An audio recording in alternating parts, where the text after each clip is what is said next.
చిత్తూరు జిల్లా కాణిపాకం వరసిద్ధి వినాయక బ్రహ్మోత్సవాలకు సంబంధించి ఏర్పాట్లు పూర్తి చేశారు.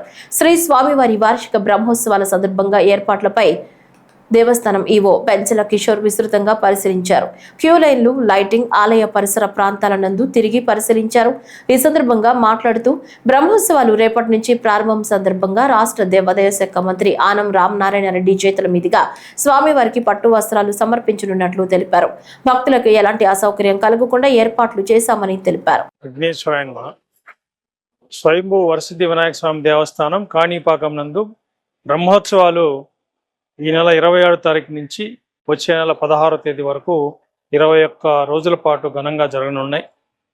వినాయక చవితి రోజు అనగా 27వ తారీఖున గౌరవ ముఖ్యమంత్రి వారి ఆదేశాల మేరకు మన దేవాదాయ ధర్మాదాయ శాఖ మంత్రివర్యులు శ్రీ ఆనం రామనారాయణ రెడ్డి గారు మనకి ఈ వరసిద్ధి వినాయక స్వామి వారికి పట్టు వస్త్రాలు సమర్పించడానికి విచ్చేస్తున్నారు. ముఖ్యంగా 27వ తారీఖున వినాయక చవితి ఉండడంతో పెద్ద ఎత్తున భక్తులు వచ్చే అవకాశం ఉంది. దేవస్థానం వారికి ఎటువంటి అసౌకర్యాలు కలగకుండా అన్ని ఏర్పాట్లు చేస్తున్నారు. సుమారుగా 70,000 మంది వరకు ఈ వినాయక చవితి రోజున స్వామివారిని దర్శించుకునే అవకాశం ఉంది. వీరందరికీ కూడా క్యూ లైన్ల ఏర్పాటు కానివ్వండి, ప్రసాద వితరణ, మంచినీళ్లు, అదేవిధంగా శానిటేషన్, ఇవన్నీ కార్యక్రమాలు కూడా ఏర్పాట్లు పూర్తి చేయడం జరిగింది.